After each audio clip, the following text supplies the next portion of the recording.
नमस्कार। विचार मंथन में आपका स्वागत है। निकाय चुनाव को लेकर के राजनीतिक घमासान मचा हुआ है। सभी दल अपने अपने प्रयास कर रहे हैं, लक्ष्य बनाए हुए हैं और ये कोशिश कर रहे हैं कि बस बाजी तो हमें ही मारनी है। Bharatiya Janata party, Samajwadi party, Congress, Bahujan Samajwadi party और सबकी कई कई नई नई रणनीतियां सामने आ रही हैं। लेकिन कुल मिलाकर के अगर देखा जाए तो आमना सामना भाजपा और सपा के बीच में ही है और दोनों ही दल अपनी रणनीति को रोज नई नई धार दे रहे हैं। आज हम इसी पर चर्चा करेंगे कि समाजवादी पार्टी जिसका एक आधार खास तौर से ग्रामीण अंचल में और भारतीय जनता पार्टी जिसका एक आधार शहर और ग्रामीण अंचल में भी है, दोनों का मुकाबला कैसे होगा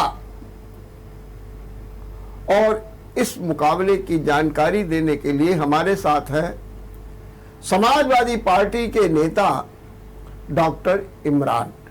डॉक्टर इमरान, मैं आपका बहुत बहुत स्वागत करता हूं। धन्यवाद, बहुत आभार। डॉक्टर इमरान डॉक्टर से नेता बने और 2 साल 7 महीने तक कानपुर नगर का नेतृत्व किया सपा का। अभी हाल में जब नए अध्यक्ष फजल महमूद बन गए, सपा सुप्रीमो अखिलेश यादव कानपुर आए और उन्होंने एक बात कही। उन्होंने कहा कि डॉक्टर इमरान ने स्वयं कहा था कि मुझको हटा दीजिए, मेरी जगह किसी और को रख दीजिए। स्वयं इच्छा व्यक्त की थी। हालांकि उनके परफॉर्मेंस पर मुझे कोई शिकायत नहीं थी और हम जल्द उनको प्रदेश में नियुक्त भी करेंगे। सच बात तो यह है कि निकाय चुनाव की जो रणनीति शुरू हुई थी अगस्त में, जिसमें ऑब्जर्वर बनाए गए, उन्होंने अपनी रिपोर्टें दी, कई बार आए, उस समय अध्यक्ष पद पर डॉक्टर इमरान ही थे।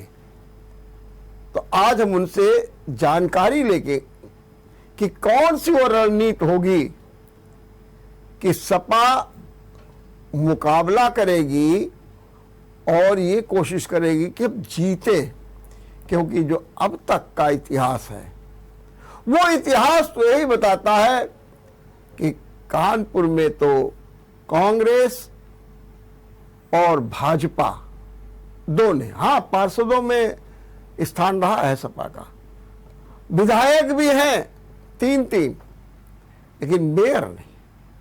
वो कौन सी रणनीति होगी, आज इसी पर चर्चा करेंगे। सबसे पहले डॉक्टर इमरान, आपका एक बार फिर स्वागत। ये बताइए, आप डॉक्टर थे, डॉक्टर से नेता कैसे बन गए, क्या गया था? मेरी जानकारी के अनुसार आप सैफई में ही डॉक्टर थे और उसके बाद आप सैफई के वातावरण से इतना प्रभावित हो गए कि आप नेता बन गए। नहीं, ये तो ठीक बात भी है।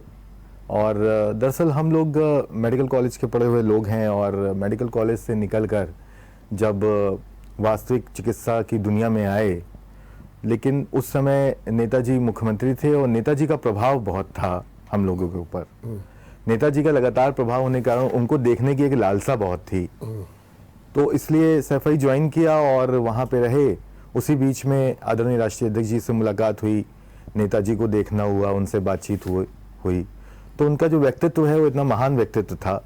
उस व्यक्तित्व से प्रभावित होके हम लोग इस क्षेत्र में आए और दोनों ही सेवा के क्षेत्र हैं, चाहे चिकित्सा क्षेत्र हो चाहे राजनीतिक क्षेत्र हो। ये आम लोग जन के जो भी उनकी लाभवंशी योजनाएं हैं, ये एक बड़े माध्यम से केवल चिकित्सा और राजनीतिक माध्यम से ही दी जा सकती हैं। यही वजह है कि हम लोग यहाँ तक पहुँचे। तो उस समय तो मुलायम सिंह शिखर पर थे तब आप निश्चित रूप से प्रभावित हुए। हाँ। लेकिन आज तो स्थिति बड़ी वैसी है, तो आपको नहीं लग रहा कि कुछ गलती हो गई? नहीं, ऐसा कुछ नहीं। दरअसल विचारधारा एक महत्वपूर्ण प्रायोजन होता है जी। विचारधारा जब वहाँ पे गए, मैं पारिवारिक रूप से भी समाजवादी उसका रहा, बैकग्राउंड रहा है हम लोग का।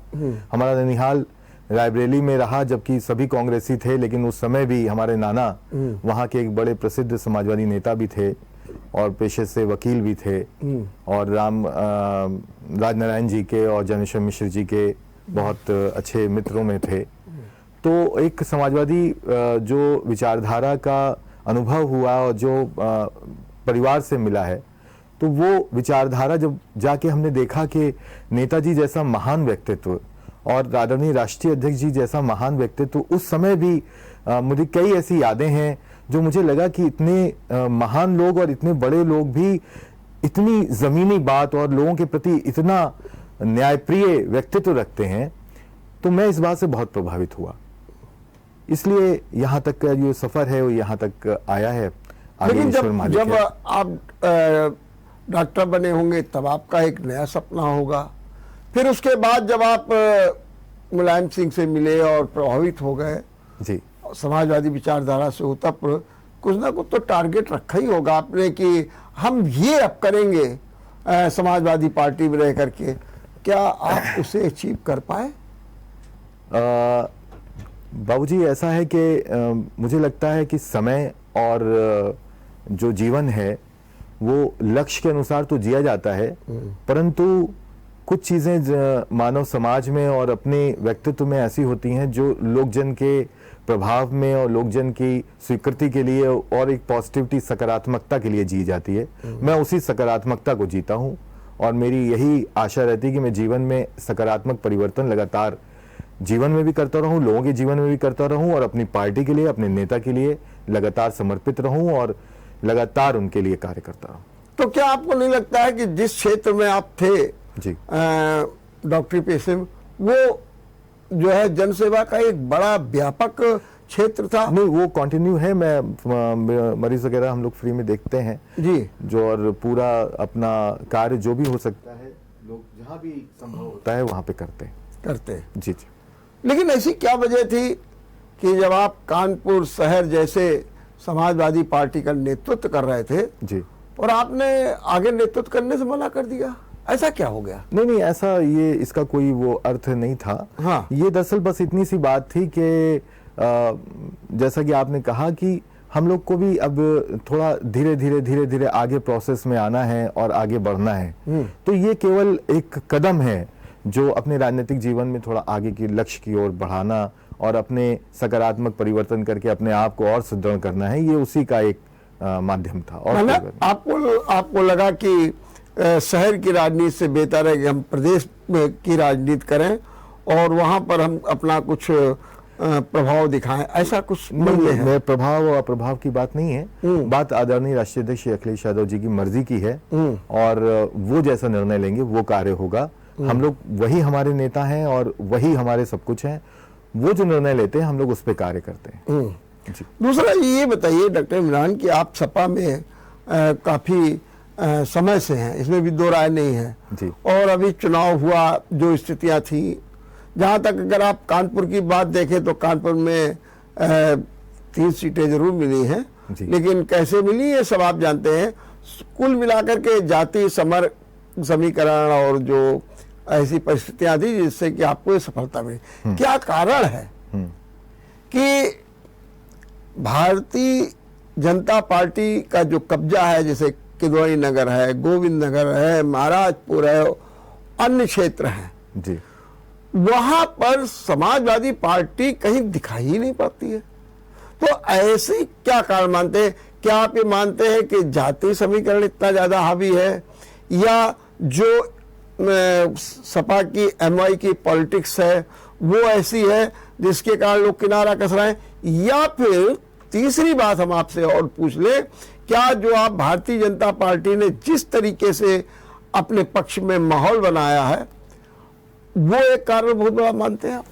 नहीं, ये थोड़ा समय की बात मैं बताना चाहूँगा देखिए, ऐसा तो मुझे प्रतीत नहीं होता। इसका रीजन है, गोविंदनगर विधानसभा की आपने बात करी, हम वहां सेकंड नंबर पर हैं और हमने पिछली बार जितना वोट लाए थे उससे 2.5 गुने ज्यादा वोट मिले हैं हम लोग को।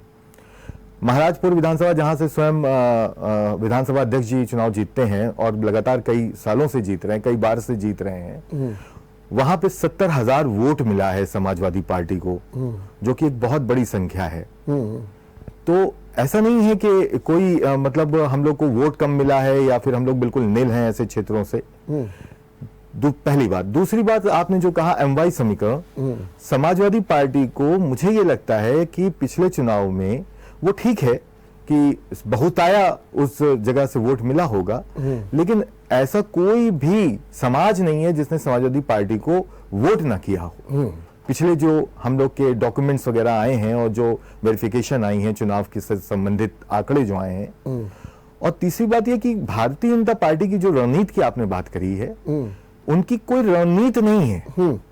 वो रणनीति उनकी केवल, मुझे तो लगता है 2-3 ही रणनीति होती हैं कि मीटिंग करनी है, विश्राम करना है और भोजन करना है। और कब कैसे क्या रणनीति वो करते हैं वो तो आप बेहतर समझते हैं, हम भी जानते हैं। केवल एक माध्यम है। और रणनीति की जहां तक बात है, समाजवादी पार्टी ने जो वोट परसेंटेज है उसको बढ़ाया है, और वोट परसेंटेज के बढ़ने का अर्थ ही यही है कि समाज के हर वर्ग ने उस पर विश्वास किया है, और हम इसमें प्रयासरत हैं। और रही बात ग्रामीण क्षेत्र की या शहरी क्षेत्र की, आपने कहा, मैं आपकी इस बात से सहमत हूं कि मतलब ग्रामीण क्षेत्रों में हम लोग का प्रभाव है, लेकिन मैं आपको यह भी बताना चाहता हूं कि शहरी क्षेत्र में धीरे धीरे यदि आप आंकड़े देखेंगे तो आप ये पाएंगे कि हम लोग बहुत आगे जा रहे हैं। लेकिन आपको नहीं लगता है कि योगी आदित्यनाथ की जो माफिया को मिट्टी में मिला देने की नीति है, जो बुलडोजर की नीति है, वो सब पर हावी पड़ गई है? और लॉ एंड ऑर्डर ऐसी चीज हो गई कि आम जनता ये कहने लगा कि हाँ भाई ये तो होना ही चाहिए, माफिया को तो मिट्टी में मिला ही देना चाहिए। ये एक ऐसा मुद्दा हो रहा है जो सपा को पीछे ढकेल रहा। नहीं, तो इसका कोई अर्थ तो नहीं है। इसका अर्थ क्या है, मतलब ये हुआ कि सब मिट्टी में मिला रहे हैं, तो वो और भी तो लोग हैं, उनको क्यों नहीं मिट्टी में मिलाया जा रहा है? नहीं, माफिया की बात हो। हाँ, तो माफिया, और बहुत सारे माफिया हैं, बहुत सारे माफिया हैं, कई शहरों में बहुत सारे माफिया हैं। आदरणीय राष्ट्रीय अध्यक्ष श्री अखिलेश यादव जी ने 20 सदन में खड़े होकर ये बात कही कि आप टॉप 20 जो माफिया हैं उनकी लिस्ट दीजिए और उनकी लिस्ट सदन पटल पे रखिए, और लिखने के बाद बताइए कि आपने उन माफियाओं के लिए क्या किया है। आज तक ना वो सदन पे पटल पे वो रखी गई है, और ना ये बताया गया है कि टॉप 20 माफिया कौन है और उनके विरुद्ध सरकार क्या कार्रवाई कर रही है। मिट्टी में किसको मिलाना है, किसको नहीं मिलाना है, ये तो अब हमारी मीडिया अच्छी तरीके से जानती है कि क्यों मिलाया जाता है और किस लिए मिलाया जाता है। लेकिन सच्चाई ये है कि जब विधानसभा में ये प्रश्न उठ रहा है और विपक्ष इस बात को कह रहा है कि किसी भी तरह से आप वो 20 लिस्ट निकालकर पटल पे रखिए और उसके विरुद्ध आपने क्या कार्रवाई करी है ये बताइए। और जहां तक मुझे याद है, माननीय मुख्यमंत्री जी ठीक है, वो अपनी बात को करते हैं, उनकी एक रणनीति है, वो अपनी चीजों को करते हैं, लेकिन मैं ये कहना चाहता हूं कि यदि वो अपने अगल बगल झांकेंगे तो उनके यहाँ कई ऐसे मंत्रीगण हैं जो बड़े बड़े क्षेत्रों में बड़ी बड़ी चीजों में बहुत आगे हैं। लखीमपुर का प्रकरण हमारे सामने है, लखीमपुर में आज क्या स्थिति है, वहां के मंत्रियों की क्या स्थिति है, कौशाम्बी की क्या स्थिति है, क्या हम नहीं जानते, क्या हम नहीं समझते, या आप नहीं जानते या आप नहीं समझते। इसलिए हम कहना चाह रहे हैं कि अगर माफियाओं की बात करके और उसको केवल एक रणनीति के तहत केवल विपक्ष को बदनाम करने के लिए और विपक्ष की बात करने के लिए इस तरह की बातें होंगी तो ये अन्यायपूर्ण है। आप अगर इतना राज चाहते हैं, मटियामेट करना चाहते हैं विपक्ष को, तो लाइए ना लिस्ट और सबको मटियामेट करिए, बताइए टॉप 20 हैं, इनको हमने मटियामेट किया है। मैं बस इतना ही कहना चाहता हूं। लेकिन सपा अपना ये मैसेज आम जन तक तो नहीं ले जा पा रही है। आम जन में तो बुलडोजर और माफिया को मिट्टी मिलाने का ही एक माहौल बना हुआ है, और झकझोर वोट हो रहा। आप देख लीजिए, आज 11 तारीख से शुरू हुआ है चुनाव, 11 को आखिरी मतदान होगा, 1 महीने में देखिएगा सिर्फ यही चलेगा।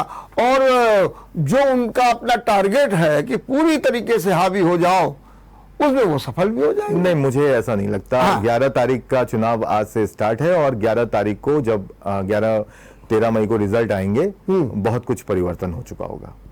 जी। क्यों, ऐसा क्या आपको लग रहा है?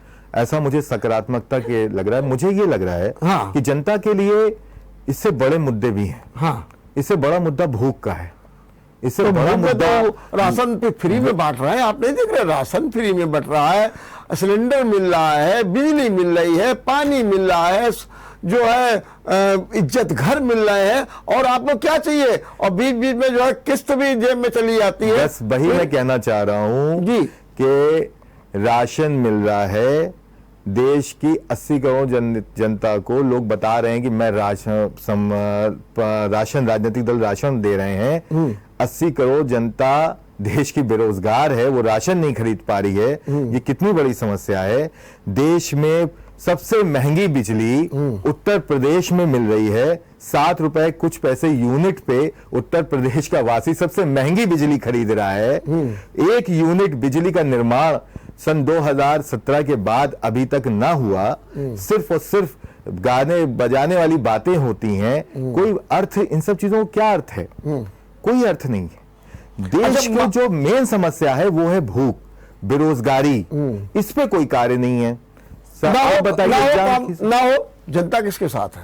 और रिजल्ट क्या बता रहे? वो तो बार बार आपसे यही पूछेगा ना। एक 2014, 2017, 2019 और अब 2024 और 2023 और आएगा 2024। नहीं, वो जनता आदमी तो यही कहेगा कि भैया लोकतंत्र में आप देख लीजिए, अगर जनता हमको नहीं स्वीकार कर रही हो।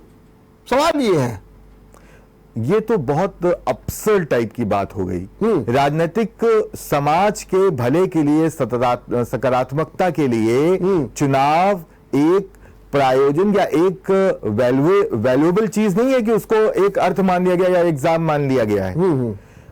हम परिवर्तन कितना ला सकते हैं एक आम जन के जीवन में, यह है राजनीतिक रूप से महत्वपूर्ण चीज। जिसका सपना देखा था इस देश के नेताओं ने, जिसका सपना देखा था समाजवाद ने, हम उस समाजवाद की बात करते हैं ना। हम उस बराबरी के लक्षण की बात करते हैं, हम भूख की बात करते हैं, बेरोजगारी की बात करते हैं। इसलिए मैं कहना चाहता हूं कि ये चुनाव, ये इसका कोई अर्थ नहीं है। डिग्निटी, जो पॉलिटिकल डिग्निटी है, वो बड़ी चीज है। उसमें कितना खरे उतरे हैं ये बात मसला है। और ये तो मसला उठ भी चुका है, विधानसभा में इसका जवाब भी दिया गया। नहीं, देखिए आपको तो सब, जैसे कि आपने कहा कि माफिया की लिस्ट दे दीजिए, वो ठीक है आपने कहा, लेकिन आपको भी तो कटघरे में इसी बात पे खड़ा किया जा रहा है कि आपके समय में क्या होता था? गुंडा राज, माफिया राज, ये जितने भी है सब आप ही लोगों के जमाने की देन है। तो मेरा कहने का मतलब है कि वही तो कह रहे कि देखो इन्होंने पाला पोसा और हमने देखिए उनका सफाया कर दिया। हाँ, तो मैं जानना चाहता हूं ना कि जो रेट ऑफ क्राइम है वो जिले वाइज किसमें कम हो गया है? क्या वो क्राइम नहीं हो रहे हैं या बड़े स्तर पे हत्याएं नहीं हो रही है? क्या कौन सी हत्याएं हैं जो इस समय नहीं हो रही है?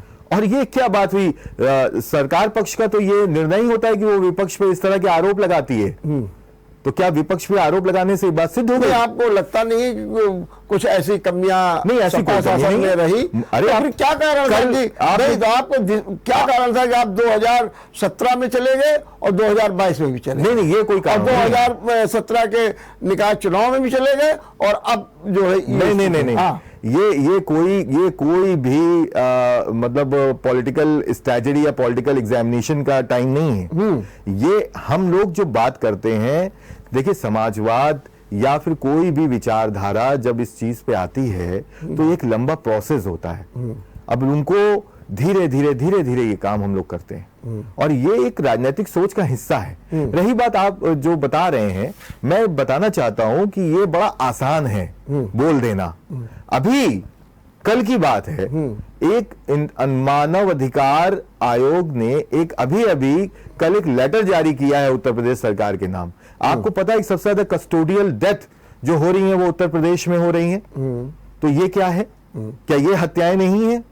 सबसे ज्यादा जो आम जो जिनके ऊपर क्राइम सिद्ध नहीं हो सका है उनको लोगों को जेल के अंदर डाला गया इस बीच में, कि ये क्या है? ये क्या है? ये तो प्रायोजित क्राइम है। मैं आपकी बात सब मान रहा हूं जी, सब कुछ है जी, हम आपकी हर चीज को स्वीकार कर रहे हैं, लेकिन आम जन को आप कन्विंस क्यों नहीं कर पा रहे हैं? क्यों ये पॉलिटिकल सिनेरियो ऐसा बना हुआ? मैं ये आपसे पूछ रहा हूं, उसका कारण क्या है? मैं बताता हूं ना इसका पॉलिटिकल सिनेरियो क्या है। इसका पॉलिटिकल सिनेरियो ये है कि जनता के जो मुद्दे हैं, जो मुद्दे भूख से हैं, जो मुद्दे बेरोजगारी से हैं, जो मुद्दे गरीबी से हैं, जो मुद्दे आपस में एक दूसरे की झुंझलाहट से हैं, जो मुद्दे रोज सुबह वो व्यक्ति उठता है, एक आम जन उठता है और उठकर उन मुद्दों से जूझता है, उन मुद्दों पे भारी वो मुद्दे हो रहे हैं जो मुद्दे उसके अपने मुद्दे नहीं हैं। उन मुद्दों पे सरकार बहकाती है लोग, उस बहकने में लोग वोट देते हैं। माने आपके हिसाब से आम जन बहक रहा है, बहकता है वो, उसको अपने मुद्दे नहीं दिखाई दे रहे हैं, उसको वो मुद्दे दिखाई दे जाते हैं। सरकार इस तरह से बहकाती है लोगों को कि वो आम जन के जो मुद्दे हैं वो गायब हो जा रहे हैं। हम लोग जगाते हैं जी, लगातार काम करते हैं उस पे, और मुझे विश्वास है, मुझे तो पूर्णता विश्वास है कि आज नहीं तो कल जनता अपने मुद्दों को समझेगी और इनको सत्ता से उखाड़ फेंकेगी। एक बात हमको और बताइए कि हमको ब्रेक पे भी जाना है, इसके पहले आप जरा बता दीजिए कि ये जो लोग बहक रहे हैं, जैसा आप कहते हैं बहक रहे हैं, तो बहकाने वाले कौन कौन से मुद्दे हैं और उसकी कोई काट भी आपके पास है?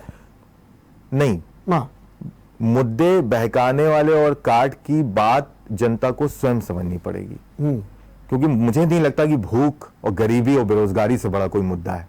मुझे ये देश का सबसे बड़ा मुद्दा लगता है, भूख, गरीबी और बेरोजगारी। इससे बड़ा ना कोई मुद्दा इस देश में था, ना है, ना होगा। लेकिन उन मुद्दों पे जो भी मुद्दे हावी हो रहे हैं, मेरा सिर्फ इतना कहना है कि ये केवल समय के रूप से, एक तार्किक रूप से, समय अनुसार, अल्प अवधि के लिए ये सब मुद्दे आते हैं, ये चले जाएंगे, क्योंकि जनता के असली मुद्दे बेरोजगारी है, भूख है और गरीबी ही है। चलिए, मैं डॉक्टर इमरान ये भी जरा समझाइए हमको कि क्या आप ये मानते हैं कि निकाय चुनाव 2024 का सेमीफाइनल है? 2024, देखिए, मुझे बहुत सारे ऐसे चुनाव याद हैं जो कि हमेशा परिवर्तित हो जाते हैं। हमारे पास ऐसे कई उदाहरण हैं, एक दो उदाहरण नहीं है, ऐसे कई उदाहरण हैं जिनमें एक चुनाव 2 महीने पहले, क्या आपको याद नहीं कि गोरखपुर का चुनाव, हम लोगों ने एमपी का जो चुनाव था सांसद, वो चुनाव जस्ट सरकार बनने के बाद वहां के एमपी का जो चुनाव था, लोकसभा का चुनाव समाजवादी पार्टी ने जीता था निषाद पार्टी के साथ मिलकर। तो मैं ये कहना चाहता हूं कि सेमीफाइनल और फाइनल जैसा राजनीति में मुझे नहीं लगता। देखिए, वो तो एक बाई इलेक्शन था 2 जगह का जी, उसको भी सेमीफाइनल मान सकते थे। तीन नहीं, इसलिए नहीं मान सकते थे क्योंकि वो एक गोरखपुर, कौशाम्बी और वो 3 जगह का था। मेरा सीधा सवाल केवल ये है कि ये जो निकाय चुनाव है ये ग्रास रूट का है, जमीनी है, इसमें एक एक वार्ड, एक एक व्यक्ति इन्वॉल्व हो रहा है, इसे जो है सेमीफाइनल कहा जाता है। आप क्या इसको नहीं सेमीफाइनल? मैं इसको सेमीफाइनल फाइनल जैसा राजनीति में मुझे नहीं लगता ऐसा कुछ होता है, और मैं इसको कभी भी सेमीफाइनल फाइनल जैसा नहीं मानता। एक बहुत बड़ा कारण ये भी है कि नगर निगम के जो चुनाव की वोटर लिस्ट होती है और जो विधानसभा और लोकसभा चुनाव की वोटर लिस्ट होती है, इस देश में ये तीनों वोटर लिस्ट अलग अलग हैं, तो ये भी एक बहुत बड़ा मुद्दा है। नहीं, लेकिन सामान्य रूप से तो वोटर, औसतन वोटर तो तीनों में एक होगा। हो सकता है कुछ परसेंट हो जाए, तो उस कुछ परसेंट को आप बिल्कुल ये कह देंगे कि साहब फर्क हो गया। There is no any semifinal and final in politics. ठीक, politics is matter of chance. चलिए, मैं आपकी बात, हम यहाँ पर एक ब्रेक लेते हैं, ब्रेक के बाद चर्चा जारी रखेंगे। ब्रेक के बाद आपका एक बार फिर स्वागत है। हम चर्चा कर रहे हैं निकाय चुनाव की और उसमें सपा की भूमिका की।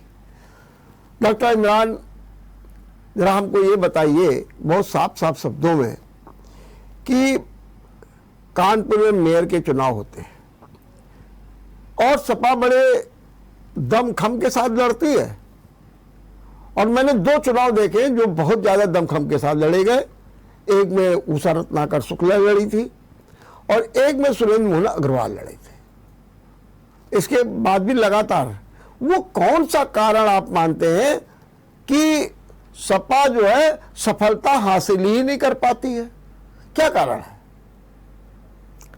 जो परिस्थितियां उस समय रही होंगी, उन परिस्थितियों के हिसाब से ऐसा तो जो वोटों का परसेंटेज है, जो वोट्स हम लोग को मिले थे, उसके लिहाज से कई ऐसे मतलब जो प्रतिशत हैं वो लगातार बढ़े हैं। जैसे कि पिछली बार ही हम लोग को करीब 90,000 वोट मिला था मेयर के चुनाव में, और उसके पहले कुछ कम मिला था, उसके पहले और ज्यादा मिला था। तो प्रयासरत तो हम लोग रहते हैं, लेकिन एक समस्या, जो सबसे बड़ी समस्या है, वो ये है कि जो मुझे जो लगता था कि मैंने इस पे ऑब्जेक्शन भी किया था कि जो वोटर लिस्ट है उसमें कहीं ना कहीं जो हमारा जो वोटर है उसको कहीं ना कहीं दबाने का प्रयास होता है। लेकिन इस पे बहुत अब की बार कार्य हुआ है, और वर्तमान में जो हमें पूरी अपेक्षा है, पूरी आशा भी है कि समाजवादी पार्टी इस मेयर के चुनाव में बहुत अच्छा करने जा रही है, बहुत अच्छा हम लोग प्रदर्शन करने जा रहे हैं। ये दबाने का क्या मतलब है कि दबाया गई? ये जरा समझा दीजिए हमको।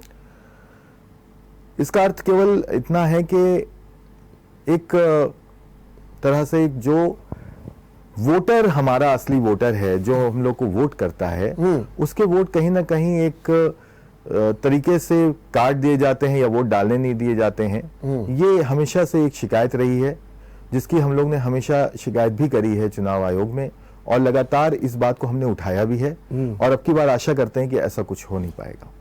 लेकिन अगर आप ये बात कहते हैं तो सच बात तो है कि आपके पास वोट ही नहीं है। वोट आप खाली वही एमवाई को लेकर के चलते हैं, उससे कोई भला होने वाला नहीं है। दूसरा, आप प्रयास करते हैं कि अग्रवाल समाज आपसे जुड़ जाए, ब्राह्मण समाज आपसे जुड़ जाए, वैश्य समाज आपसे जुड़ जाए, वो जुड़ता नहीं है। और जीत में तो एक न एक बिना प्लस के होता नहीं है। आप देखिए, अगर कहीं और आप विधानसभा में देखें तो जहाँ पर जो आप जीतते हैं तो या तो उनका वर्चस्व है, और नहीं है तो किसी एक वोट ने जाकर के प्लस किया, तो जिसके कारण आपके प्रत्याशी जीत गए। यहाँ पर कोई प्लस करने वाला नहीं है। यही कारण है कि आप पीछे रहते हैं। अब मैं थोड़ा सा बोलूं समय आपसे, जो आपने कहा, आपने बोला, मैं इतना कहना चाहता हूं कि आप आंकड़े उठाइए, और जो आंकड़े पिछली बार के हैं उन आंकड़ों को उठा के देखिए। जैसे कि हमारी सीसामऊ सीट है, उसमें इतना बेस वोट नहीं है, लेकिन उसके बावजूद भी 25,000 वोट हमें एक्स्ट्रा वहां से मिलता है। वो केवल, और जो एक्स्ट्रा वोट है, वो हमें और जातियों के समीकरण के हिसाब से मिलता है। और सेम यही प्रोसेस अगर देखा जाए तो हमारी आरनगर सीट में, हमारी महाराजपुर सीट में, और हमारी गोविंदनगर विधानसभा में भी ये प्रोसेस लागू हुआ है। उसमें केवल हम यही कह दें कि फला जाति या फला वो या हमें वोट नहीं करती, ऐसा संभव नहीं है। हमें जितना वोट मिला है हर जाति हर धर्म से मिलता है, लेकिन जीत नहीं होती ना। जब जीत नहीं है तो क्या जीत के लिए जो सिनेरियो है और जीत के लिए जो पक्ष है, उस पक्ष के लिए लगातार जो कार्य हम लोग ने करा है वो कार्य महत्वपूर्ण है। 2.5 सालों में जब से हम लोग बने थे तब से लगातार धरने, प्रदर्शन, जनता के हित के जो मुद्दे हैं उन मुद्दों को उठाया गया है। मुझे विश्वास है जनता अब की बार उन मुद्दों को समझ के उसने वोट किया था विधानसभा में, जिसमें हमें इतना कानपुर नगर से वोटिंग परसेंटेज हमारा हाई हुआ है। और मेयर में भी ये होगा, बहुत जल्दी मेयर में भी हम लोग इससे अच्छा प्रदर्शन करेंगे। तो क्या आपको लगता है कि इस बार कौन सा वोट आपसे जुड़ने जा रहा है? हम बता पाएंगे? क्योंकि अगर जैसा सिनेरियो है उसके हिसाब से काशीराम, अम्बेडकरवादी, ये सब वोट को जोड़ने की कोशिश की। कानपुर में तो कहीं कुछ नहीं लग रहा है कि यहाँ पर कुछ ऐसा लाभ सपा उठा पाएगी। मुझे लगता है कि अब की बार बहुत बड़ा परिवर्तन आपको देखने को मिलेगा।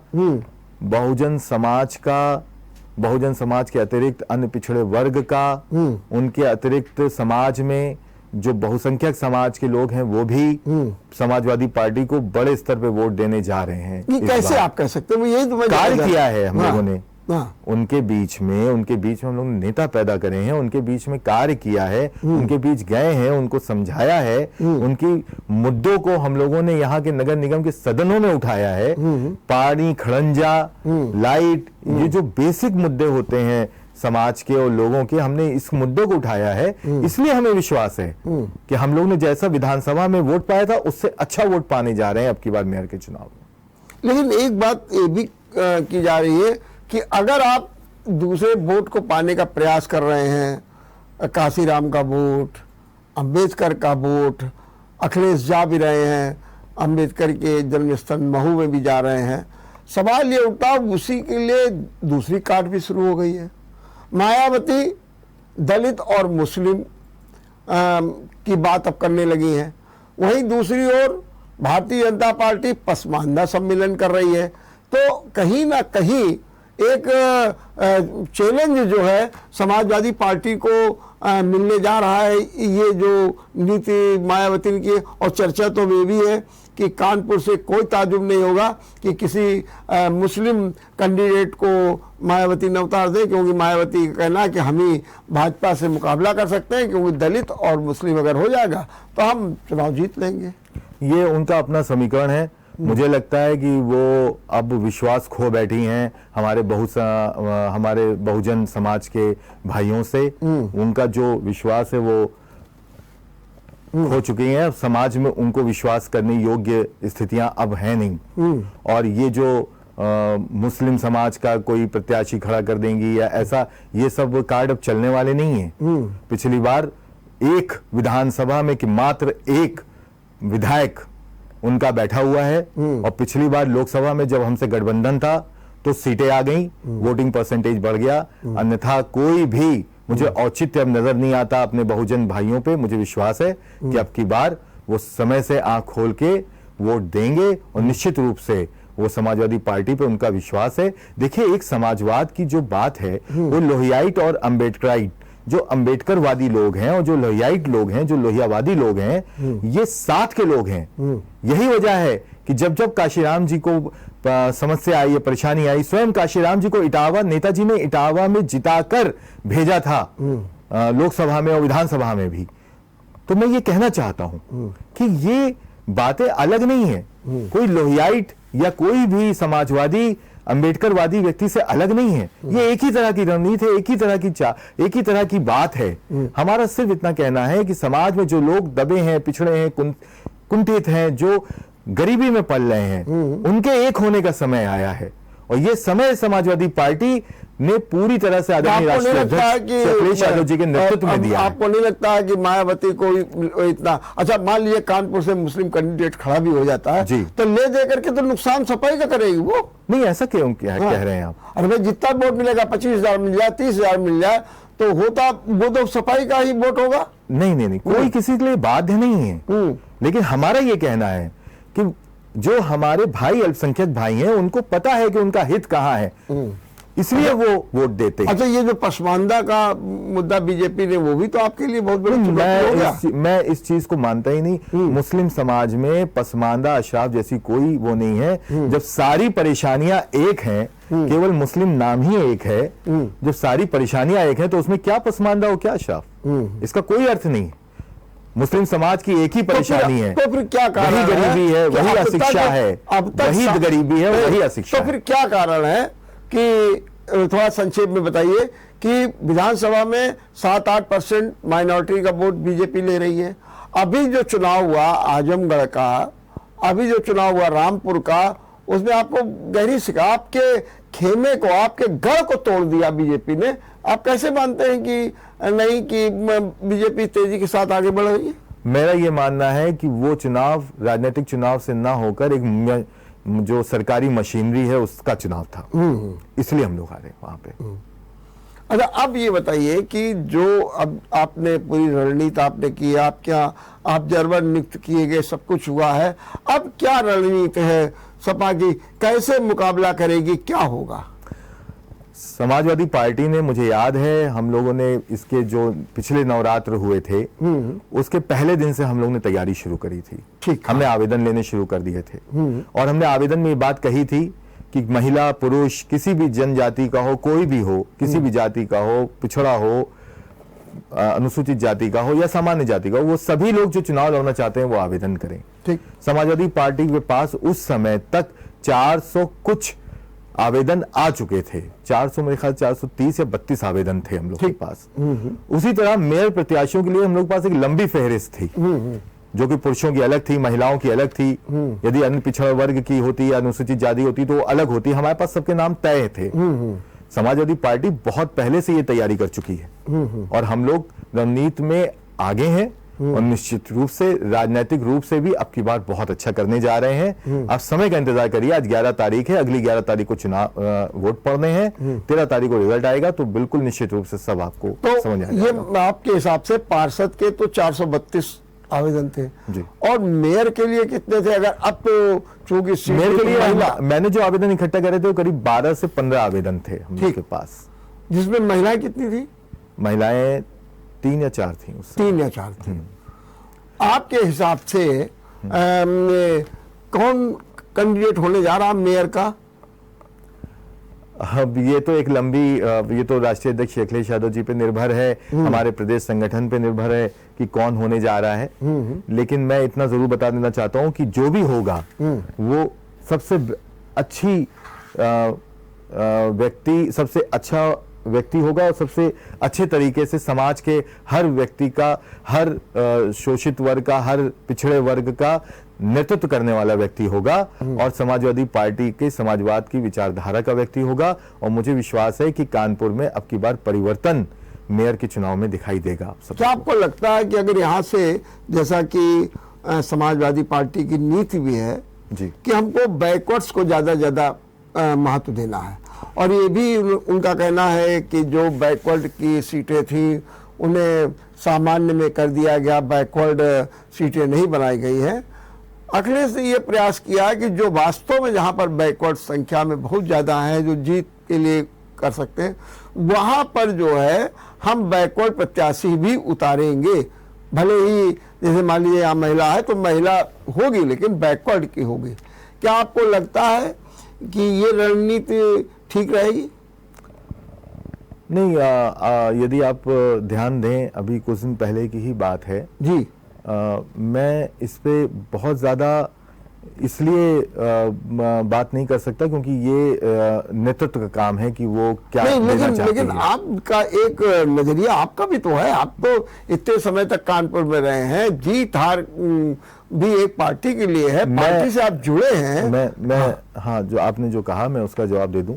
वैसे तो ये शीर्ष नेतृत्व का काम है कि वो किसको वोट देती, किसको टिकट देती है और किसको क्या लाना चाहती है। लेकिन मैं इतना जरूर कहूंगा आपसे कि बात केवल पिछड़े समाज या बहुजन समाज या सामान्य वर्ग की नहीं है। हमारा ये कहना है कि हम उस व्यक्ति को लाना चाहते हैं जो व्यक्ति या जो महिला उस जो समाजवाद की विचारधारा है उसको परिलक्षित करे और समाज में हर व्यक्ति की, मैं तो कहना चाहता हूं जो अंतिम व्यक्ति जो लाइन में खड़ा है, अंतिम व्यक्ति, उसके लिए भी फिक्रमंद हो। हम ऐसे व्यक्ति को उतारेंगे और मुझे तो वही लगता है कि ऐसा व्यक्ति आपकी नजर में कौन है? ये मैं यही तो आपसे पूछ रहा हूं। मैं यहाँ बैठ के इस बात को नहीं कह सकता कि कौन है और कौन नहीं है, लेकिन मुझे इतना विश्वास है अपने शीर्ष नेतृत्व पे कि बहुत जल्दी आपके सामने वो व्यक्ति आ भी जाएंगे। और दूसरी बात यह है कि पार्टी चुनाव लड़ती है, व्यक्ति चुनाव नहीं लड़ता। समाजवादी पार्टी का एक एक कार्यकर्ता, समीकरण तो होते हैं ना, समीकरण तो रखे जाते हैं, समीकरण के अनुसार ही रखा जाएगा जी। वो तो शीर्ष नेतृत्व समीकरण के अनुसार ही रखेगा। क्योंकि ये मान के चला जाए कि मान लीजिए आप एमवाई में मजबूत हैं तो कोई एक प्लस करने वाला हो जाए। नहीं, मैं आप मुझसे बार बार ये बात कह रहे हैं एमवाई की मजबूती है। हम ये कहना चाहते हैं एमवाई की बात तो पुरानी हो गई है। अच्छा, नई बात ये है कि समाजवादी पार्टी पिछड़े वर्ग, दलित, अल्पसंख्यक वर्ग, जितना भी वर्ग है, समाजवादी पार्टी तो आज की दिशा में, आज की दशा में सबका नेतृत्व कर नहीं। तो रही है। ये तो आप जोड़ने का बात कर रहे हैं, ये तो अभी चुनाव के नतीजे बताएंगे कि कितना आपसे जुड़ गए ये हाँ, तो लोग। बिल्कुल उसका वेट करेंगे ना हम लोग। अभी तो आप प्रयास कर रहे हैं उनको जोड़ने का, अम्बेडकरवादियों को जोड़ने का, काशीराम को जोड़ने का तो प्रयास कर रहे हैं। लेकिन ये तो अभी वक्त बताएगा कि आप जोड़ पाए कि नहीं जोड़ पाए, क्योंकि जो रणनीति आप अपना रहे हैं तो वही इसकी काट में बहुजन समाज पार्टी भी अपना रही है, भारतीय जनता पार्टी भी अपना रही है। कहीं ना कहीं तो सब लोग अपने अपने ढंग से काम कर ही मुझे रहे लगता हैं। है कि और फिर ऐसा कोई मुद्दा भी आपके पास नहीं है जिससे कि हम ये इस समय कह सकेंगे नहीं साहब जो अम्बेडकरवादी हैं और जो काशीराम वाले हैं वो सब आपकी झोली में चले जाएंगे। नहीं नहीं, बहुत बड़ी बात है भाई। हाँ, मैं ये कहना चाहता हूं कि आज आप देखिए अधिकतर बहुजन समाज के जो नेता हैं वो सब समाजवादी पार्टी के साथ हैं। बल्कि ये छोड़ दीजिए, जो मिशन के बड़े बड़े नेता हैं वो सब समाजवादी पार्टी के साथ में हैं। मैं इतना ही कहना चाहता हूं। नेता है, आमजन कहाँ? हाँ, आमजन है। मैं आमजन की बात कर रहा हूं। मैं आमजन की बात कर रहा हूं। आमजन है। आप निश्चित जानिए, पिछली बार और इस बार के रिकॉर्ड में उठा के देखिए कि समाजवादी पार्टी ने जो जो क्षेत्र, जो जो वार्ड पिछड़े और बहुजन समाज के वार्ड थे, उन वार्डों में समाजवादी पार्टी ने जीत हासिल करी है और हम लोग ने अधिक वोट पाया है वहां पे। इसलिए मैं आपसे ये बात कहना चाहता हूं, बहुत मजबूती से ये बात कहना चाहता हूं कि आप समय आने दीजिए। इस समीकरण जो समीकरण है, इस समीकरण के अनुसार हम लोग कार्य कर रहे हैं और इस कार्य में बहुत आगे जाएंगे। और मेयर का प्रत्याशी, जो मेयर के वोट होंगे अब की बार हम लोगों के, आप देखिएगा सबसे अधिक वोट हम लोग को मिलेंगे। हम लोग चुनाव जीतने लायक स्थिति में। चलिए, एक बात हमको और बताइए कि निकाय चुनाव में कौन सा ऐसा मुद्दा होना चाहिए? मुद्दे तो बहुत है और अगर देखा जाए तो नगर निगम काफी समय से प्रयास कर रही है, लेकिन कुछ ऐसी चीजें हैं, अतिक्रमण है, आवारा जानवर है, पार्किंग है, जो गंदगी है, पानी का संकट है, ये सब ऐसे मुद्दे हैं जो एक तरीके से देखा जाए तो नासूर बन गए हैं, उनका कोई इलाज भी नहीं हो पाता। मेरा कहने का मतलब है, क्या सपा कौन सा वादा लेकर के आए, कौन सा मुद्दा लेकर के आए जिससे आम जनमानस उससे जुड़े? नगर निगम का जो चुनाव है, नगर निगम की जो कार्य हैं, वो कार्य सड़क, पानी से उठते हैं और खड़ंजा, रास्ता, आवारा जानवर, टैक्स, इन सब से रिलेटेड होते हैं। ये कार्य तो होंगे, लेकिन कानपुर महानगर की जो समस्या है, वो सबसे बड़ी समस्या है जाम। सबसे बड़ी समस्या कानपुर महानगर के लोगों का स्वास्थ्य, ये दूसरी सबसे बड़ी समस्या है। तीसरी समस्या ये है कि नगर निगम में खुले हुए स्कूल जहां बच्चे जाने के लिए तैयार नहीं हैं, ये तीसरी सबसे बड़ी समस्या है। और उससे भी बड़ी जो सबसे ज्यादा समस्या है वो ये है कि जो रास्ते बजबजाती हुई जो नालियां हैं और जो पानी का स्रोत है, वो जिस तरह कानपुर में डैमेज हो चुका है और अरबों रुपए का जो घोटाला नमामि गंगे के नाम पे अरबों अरब रुपए का इतने सालों से करा जा रहा है, उस पे भी समाजवादी पार्टी एक्शन लेगी और हम लोग इन सब मुद्दों को लेके जनता के बीच में जा रहे हैं। आखिरी सवाल जी, वो कौन सा रण अपनाए समाजवादी पार्टी जिससे इस बार मेयर सीट उसकी झोली में चली जाए?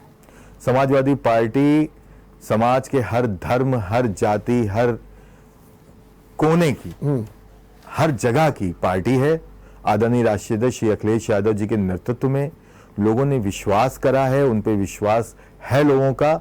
जब वो आते हैं तो वो जो हुजूम उमड़ता है उनको देखने के लिए, हमें पूरा विश्वास है कि एक एक नौजवान, महिलाएं, किसान, अल्पसंख्यक और समाज का हर वो वर्ग जो गरीबी, परेशानी, दुश्वारी, बेरोजगारी, इन मुद्दों को बड़ा मुद्दा मानता है, वो समाजवादी पार्टी के साथ में आएगा और साइकिल के बटन पे अपनी साइकिल का बटन दबाएगा। चलिए, बहुत बहुत धन्यवाद डॉक्टर इमरान, बहुत बहुत धन्यवाद। आपने बहुत अच्छे ढंग से बातचीत की, लेकिन आपने एक बात अंत में कही कि हुजूम उमड़ रहा है। आखिर मैं देखूं तो विधानसभा चुनाव में भी हुजूम उमड़ रहा था, लेकिन वो हुजूम वोट में नहीं बदला। अब पता नहीं वो कौन सी तकनीक आप अपनाएंगे, आपके अध्यक्ष अपनाएंगे, आपकी पार्टी अपनाएगी, जो हुजूम है वो वोट पे बदल जाए और आपका सपना पूरा हो जाए। देखते रहिए विचार मंथन। नमस्कार। अगर आपको हमारा वीडियो पसंद आया हो तो हमें लाइक करें, सब्सक्राइब करें और ज्यादा से ज्यादा शेयर करें और हाँ, बेल आइकॉन दबाना ना भूलें ताकि हर खबर का अपडेट आप तक पहुंचे तुरंत। आप हमें इंस्टा, ट्विटर और फेसबुक पर भी फॉलो कर सकते हैं। हमारी आईडी है @JMT News।